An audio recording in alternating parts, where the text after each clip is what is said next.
సింగరేణిలో ఈరోజు ఒక నిశ్శబ్ద వాతావరణం నెలకొంది. దాన్ని ఛేదించడానికి సింగరేణి కాలేజ్ వర్కర్స్ యూనియన్ టోటల్గా కార్మిక వర్గానికి సింగరేణిలో జరుగుతున్న విషయాలేంటి, ఆర్థిక పరిస్థితులు ఏంటి, అదేవిధంగా ట్రేడ్ యూనియన్ పాత్ర ఏంటి, ప్రధానమైన కారణం ఈ సింగరేణి ఇంత నష్టాల్లోకి లేకపోతే ఇంత తగ్గడానికి గల కారణం ఏంటని ఈరోజు 13 రోజుల జాత కార్మిక వర్గానికి విమర్శ చెప్పి ఈరోజు అందరూ అర్థం చేసుకున్న పరిస్థితి మనం గమనిస్తూ ఉన్నాం. ఈ జాతాకు ముందు చాలా సంఘాలు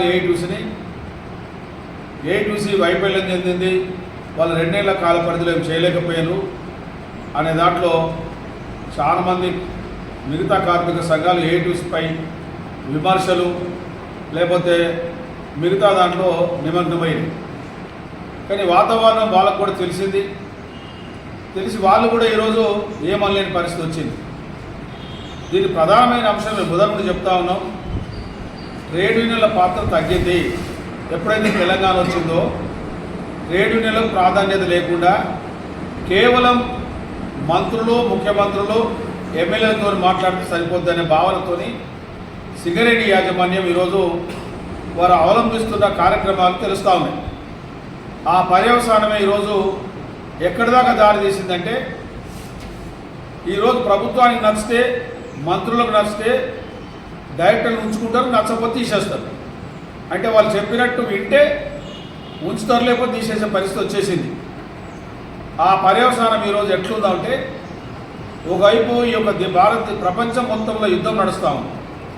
దాని ప్రభావం ఈరోజు మనకు ఏదైతే డీజిల్ ఎక్స్ప్లోజివ్ మీద భారంగా కనబడతా ఉంది, డైరెక్ట్ కనబడతా ఉంది.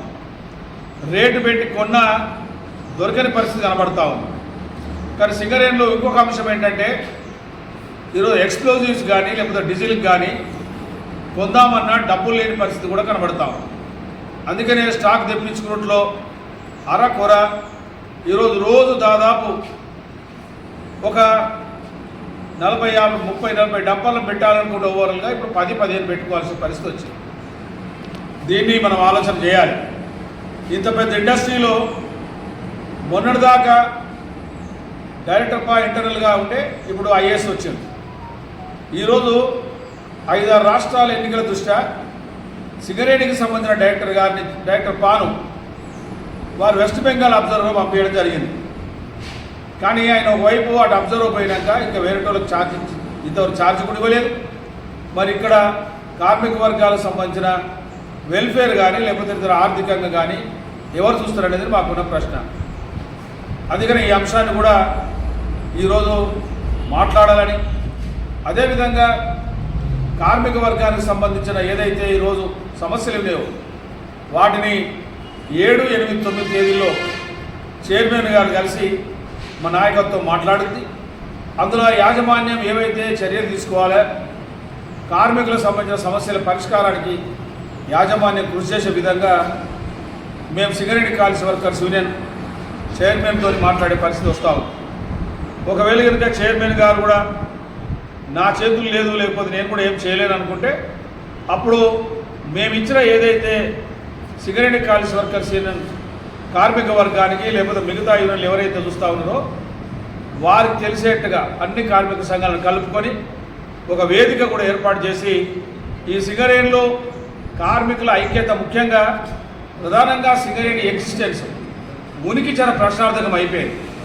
మీరు ఇల్లందు తీసుకోండి, ఒకవైపు జేకేఫ్ఐ ఎక్స్టెన్షన్ ఏదైతే పూసపల్లి ఒప్పాడు అనుకుంటా ఉన్నామో అదొక అతను 2 ఏళ్ళు అంటా ఉన్నాడు, కొంతనేమో అన్గ్రేడ్ కోల్ ఉంది, దాన్ని చూడాలంటా ఉన్నాడు.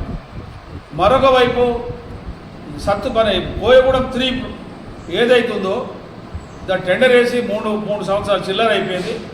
వాడు ఏమాత్రం ఇంతవరకు బొగ్గు తీయలేదు, మట్టి తీయలేదు. కానీ టెండర్ అట్టే కొనసాగుతాం. అందుకని ఈరోజు రాష్ట్ర ప్రభుత్వం మీద ఒక సవాల్ ఏంటంటే, అలా ముందు మీరు కోయగూడెం 3ని ఈరోజు కనుక మీరే మన స్టేట్ గవర్నమెంట్ సింగరేణికి మనం చేపించే విధంగా మీరు చర్యలు తీసుకోకపోతే రాబోయే రోజుల్లో తప్పక సింగరేణి కార్మికులు మీకు తగిన బుద్ధి చెప్తారని హెచ్చరిస్తా ఉన్నాం. ఎందుకంటే కొత్త ఇక భూతద్దములు పెట్టినా వచ్చే పరిస్థితి లేదు.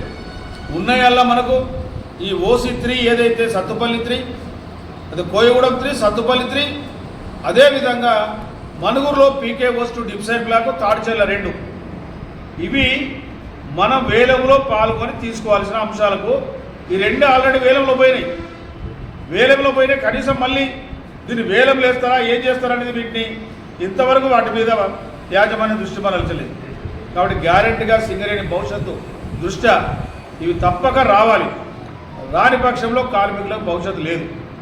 అందుకనే సింగరేణి కాలేజ్ వర్కర్స్ మొదటగా 13 రోజులు తీవ్రమైన ఎండలున్న కార్మిక వర్గం చాలా ఇబ్బంది పడ్డా అన్ని గేట్ మీటింగ్ల ద్వారా, అదేవిధంగా మోటార్ సైకిల్ ర్యాలీల ద్వారా, కార్నర్ మీటింగ్ల ద్వారా పబ్లిక్ కూడా తెలియజేసినాం.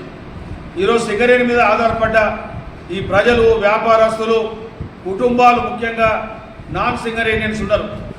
కార్మికులు ఉంటే సింగరేణి ఉంటేనే ఈరోజు ఒక వ్యాపారము లేకపోతే మన మీద ఆధారపడ్డ వ్యవస్థ ఇదంతా ఉంటుంది. కానీ సింగరేణి లేకపోతే ఈ వ్యవస్థ అంతా కుప్పకూలిపోతుంది. కాబట్టి రేపు సింగరేణి కాలేజ్ వర్కర్స్ యూనియన్ చేసే పోరాటానికి తమ వంతు కర్తవ్యంగా వ్యాపారస్తులు కానీ మిగతా ప్రజలు కానీ సహకరించాల్సిన పరిస్థితి ఏర్పడ్డది.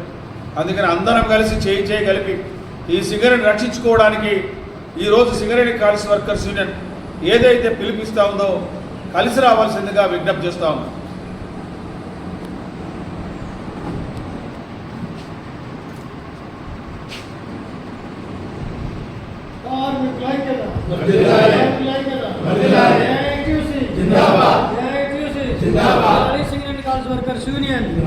Singareni college workers union